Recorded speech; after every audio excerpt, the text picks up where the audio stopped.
Selamat sore Pak, saya atas nama Marsila Yulfikta Krisilon dari kelas A semester 3 dengan NIM 1903030019.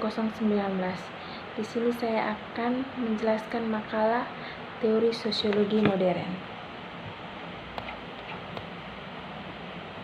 Yang pertama, paradigma sosial.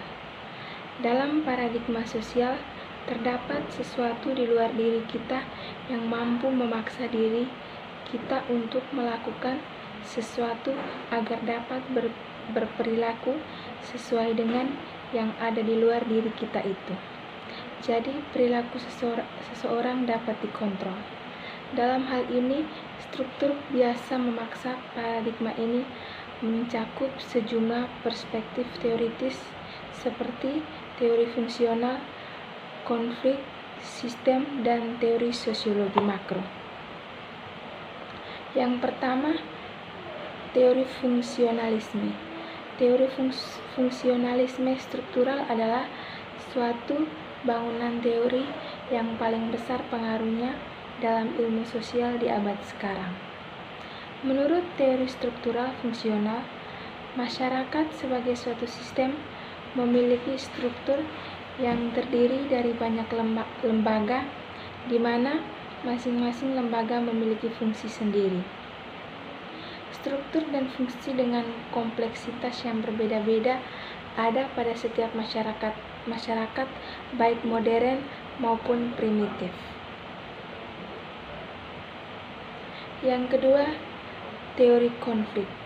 Teori konflik dibangun dalam rangka untuk menentang secara langsung terhadap teori fungsionalisme struktural. Tokoh utama teori ini adalah Ralph Dahrendorf. Proposisi yang dikemukakan oleh penganut teori fungsionalisme struktural menurut Dahrendorf, kekuasaan dan wewenang senantiasa menempatkan individu pada posisi atas dan bawah dalam setiap struktur karena wewenang itu adalah sah. Karena setiap individu yang tidak tunduk terhadap wewenang yang akan terkena sanksi. Dengan demikian masyarakat disebut sebagai Dahrendorf sebagai persekutuan yang terkoordinasi secara paksa. Yang ketiga, teori sistem. Teori sistem dipetakan oleh George Ritzer pada paradigma fakta sosial. Maksudnya adalah penggunaan teori ini dikhususkan pada masalah-masalah sosial yang berkaitan dengan nilai-nilai intuisi atau peranata sosial yang mengatur dan menyelenggarakan eksistensi kehidupan bermasyarakat. Sistem sendiri merupakan suatu kesatuan dari elemen-elemen sosial tersebut adalah hubungan timbal balik atau hubungan darah. Yang keempat, teori sosiologi makro. Teori sosiologi makro yaitu teori-teori yang difokuskan pada analisis proses berskala besar dan jangka panjang, meliputi teori tentang evolusionisme, sistem konflik, perubahan sosial, dan stratifikasi. Yang kedua, definisi sosial. Dalam paradigma definisi sosial adanya interaksi dengan norma sehingga menimbulkan makna dan perilaku yang bersifat kontinu. Selain itu, dalam paradigma ini selalu melihat hal-hal yang khusus. Paradigma ini lahir sebagai respon atas paradigma fakta sosial yang menganalisis fenomena sosial secara komprehensif. Analisis paradigma ini menitik beratkan pada tindakan sosial adalah tindakan yang dilakukan oleh seseorang yang mengandung makna bagi dirinya sendiri dan tindakan itu diarahkan pada pihak lain. Teori tindakan. Yang pertama, tindakan manusia muncul dari kesadarannya sendiri sebagai subjek dari situasi eksternal dalam posisinya sebagai objek. Yang kedua, sebagai subjek, manusia menggunakan cara, teknik, prosedur, metode, serta perangkat yang diperkirakan cocok untuk mencapai tujuan tersebut. Dalam bertindak, manusia menggunakan atau bertindak dan berperilaku untuk mencapai tujuan-tujuan tertentu. Teori interaksionisme simbolik. Pendekatan dari interaksionisme simbolik ini mengikuti pendekatan Weber dalam teori aksi. Sumbangan Parsons, pengikut utama Weber, terhadap pengembangan teori baru ini juga sangat besar, walaupun tanpa pengakuan dari penganut teori ini. Teori ini menolak pandangan paradigma fakta sosial dan paradigma perilaku sosial dengan alasan yang sama. Keduanya tidak mengakui arti penting kedudukan individu. Teori kritis. Teori kritis adalah sebuah aliran pemikiran yang menekankan penilaian relektif dan kritik dari masyarakat dan budaya dengan menerapkan pengetahuan dari ilmu-ilmu sosial dan humaniora. Sebagai istilah, teori kritis memiliki dua makna dengan asal-usul dari sejarah yang berbeda. Pertama, berasal dari sosiologi, dan yang kedua berasal dari kritik sastra, di mana digunakan dan diterapkan sebagai istilah umum yang dapat menggambarkan teori kritis adalah sejauh kita berusaha untuk membebaskan manusia dari keadaan yang memperbudak mereka. B. Teori postmodern. Teori postmodern atau postmodernisme merupakan sebuah gerakan intelektual yang lahir sebagai respon terhadap beberapa tema yang dikemukakan oleh kaum modern atau modernis yang diartikulasikan pertama kali selama masa pencerahan. Era postmodernisme sendiri hanya dibatasi pada akhir abad 20. Beberapa kali terkadang menyebutkan bahwa era postmodernisme dimulai setelah Perang Dunia Kedua berakhir karena adanya kekecewaan eksistensial akibat terjadinya Holocaust. C. Teori wacana. Teori wacana merupakan suatu kajian meliputi menganalisis bahasa yang digunakan secara ilmiah, baik dalam bentuk tulis maupun lisan, terhadap para pengguna sebagai suatu elemen masyarakat.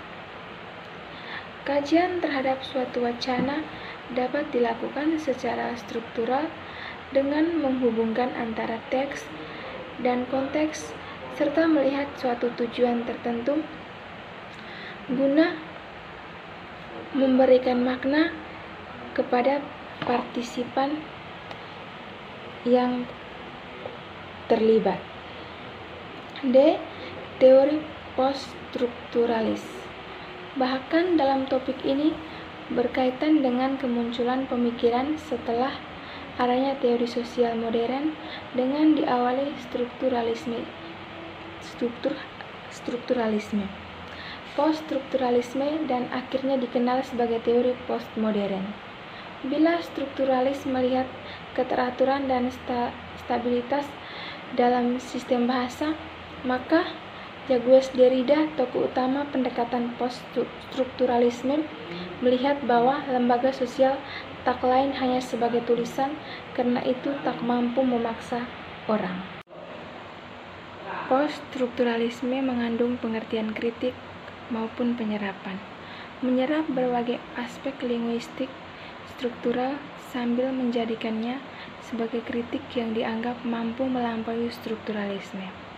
Singkatnya, poststrukturalisme menolak ide tentang struktur stabil yang melandasi makna melalui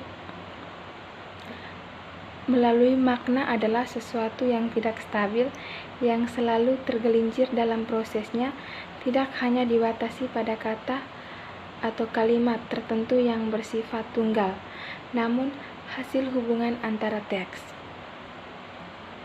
Seperti pendahuluannya bersifat antihumas dalam upaya meninggikan subjek manusia yang terpadu dan koheren sebagai asal-muasal makna stabil.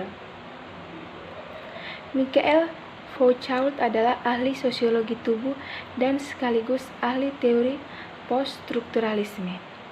Karya-karyanya yang berkaitan erat dengan budaya berpengaruh dalam mendefinisikan tubuh dengan karakter ilmiah universal yang tergantung pada waktu dan tempat. Bahwa ciri-ciri alamiah tubuh bisa bermakna berbeda dalam tataran tertarik pada cara di mana sebagai bentuk ilmu pengetahuan menghasilkan cara-cara hidup. Menurutnya, aspek masyarakat yang paling signifikan untuk menjadi modernis bukanlah fakta bahwa masyarakat itu ekonomi kapitalis atau suatu bentuk solidaritas atau bersikap rasional, melainkan cara di mana bentuk-bentuk baru pengetahuan yang tidak dikenal pada masa promoderitas itu muncul yang dapat mendefinisikan kehidupan modern. Teori poststrukturalisme menekankan bahwa perlunya suatu kajian yang lebih mendalam dari kritik yang berkelanjutan dalam hubungan internasional. Sementara teori poststrukturalisme berkembang dalam hubungan internasional sejak tahun 1980 melalui sejumlah tokohnya.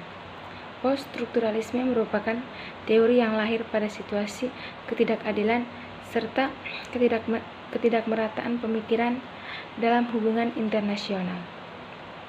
Poststrukturalis pada awalnya lahir sebagai hasil dari perdebatan panjang mengenai kritik kaum realis dan non-realis tentang bagaimana teori tradisional membentuk dan menyusun keadaan politik internasional sejauh ini.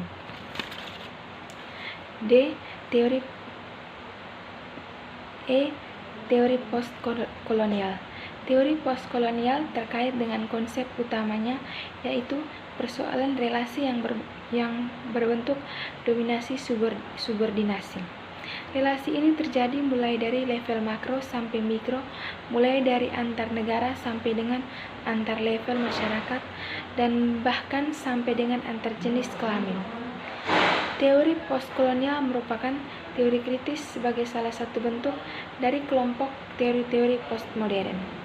Postkolonial menunjukkan bahwa apa yang disebut sebagai dunia ketiga tidaklah seragam. Ada heterogenitas baik karena wilayah manusianya dan kulturnya. Baik, itu saja hasil dari materi saya. Jika ada kesalahan kata, saya memohon maaf. Terima kasih Bapak, selamat sore.